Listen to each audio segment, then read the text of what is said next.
Okay, guys, so we're on week 3, part 2. So we've come full circle back to our Stephen King quote, which hopefully makes a lot more sense now that you've read Bunn's How to Read Like a Writer. While he explains in detail how to read like a writer and why we should, the main point is this: reading and writing go hand in hand, and you should always think of one while doing the other. So Bunn says that when he found himself constantly rereading paragraphs and breaking them down even further in order to comprehend them, he realized that writing consists of a series of choices. In other words, he recognized the weight of narrative agency. So, narrative agency is the power you have as the writer to make the choices that you feel are right in order to convey to the reader what you want them to think or feel. But in order to know which choices to make, we have to start by asking these questions.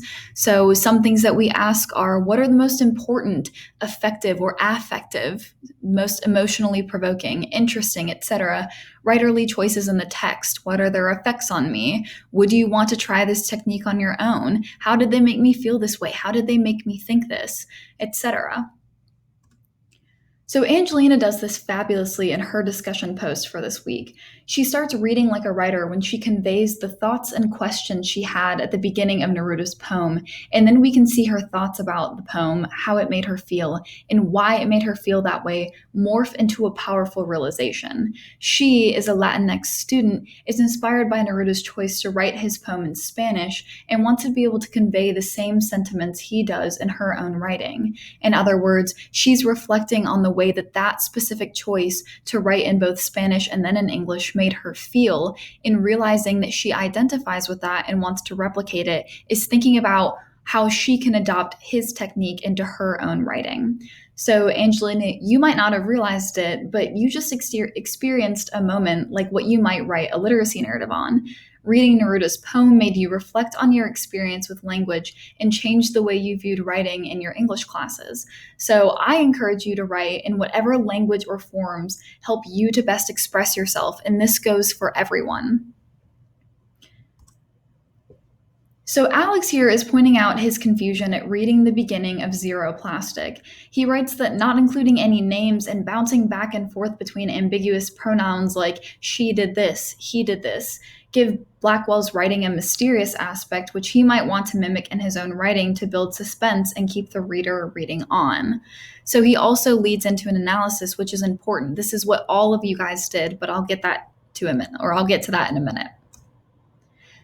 Jaden, in his discussion response, forms some expectations for Zero Plastic at the beginning based on what he knows. We know that it's inspired by Neruda's love poetry, and we've read Blackwell's short bio, so it must be about some romantic relationship, but also about a modern love, since, as Jaden points out, Zero Plastic is more of a modern concept. By analyzing the writing choices, Jaden automatically begins to form an analysis of Blackwell's fiction by trying to figure out why she made the writerly choices she did. This led him to an interesting analysis in which he argues that the poem is about the couple growing apart. So he analyzes the specific language that the man uses against his wife, girlfriend, whoever she is, and comes to the conclusion that by the end they're growing apart and he's actually growing closer to his painting that he's painting. So I've done a similar thing here for you guys, and I've kind of tried to walk you through a close reading and reading like a writer process of Zero Plastic. So before even reading it all, I've came to a similar conclusion that you guys did and gathered that it's inspired by Neruda's love sonnets, but it's flash fiction. So thinking about the genre, I instantly wondered, so what is flash fiction and what should I expect? So I also noticed that in Blackwell's bio, it says that her writing differed from Neruda's in that it was meant to explore a wide range of human romantic experience. So my instant thought was, well, I can think of a ton of different examples of that. So what kind of specific romantic experience will this be? And then I formed some smaller conclusions based off questioning word choice. So the title Zero Plastic, is it going to be about going green? And then I had a similar thought to Robert in his discussion post, which was, what's the connection between going zero plastic and romance? What is this even going to be about? So these are some thoughts that I had that I took as I was reading Zero Plastic for the first time. And the same thing happened to me that I saw happen to you guys in your discussion post. By reading like a writer, I formed an analysis of the story that was based off content and form. It made me think about what aspects of the story I would like to emulate and which I wouldn't. So, some observations that I made were a lot like language based. So, throwing the plastic into the blue bin and she says, just this one last time. What does she mean by that?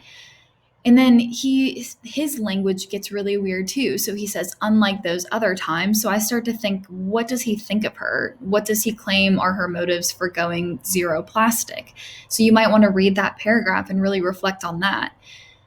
Then he uses words like he retreated. So this is when we go back to what Bunn said and we think about the word by word choices that an author makes. So what if he just said he left?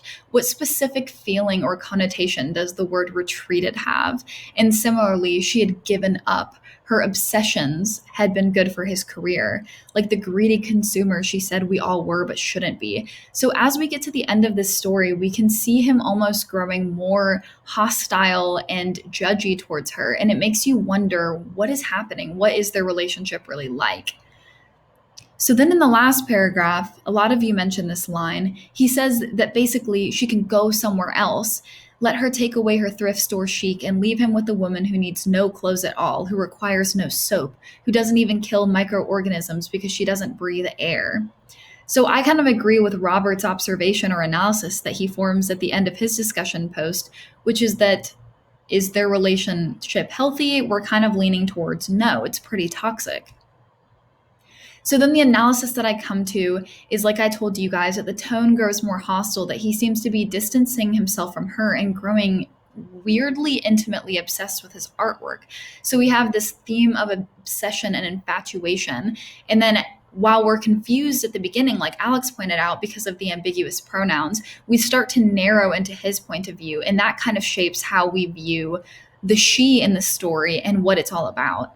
And then to close it off by going back to the title, it makes me question, is this story really about living a zero plastic life? Or is it perhaps alluding to something more complex about their relationship? So hopefully modeling this close reading and bouncing off of you guys' discussion posts helps you guys read like writers going forward throughout the semester and gives you a little inspiration as you start thinking about writing your own literacy narratives. So here are some important reminders for you guys to be sure to pause the video and take note of these. If I don't see you tomorrow in office hours, have a lovely and safe weekend.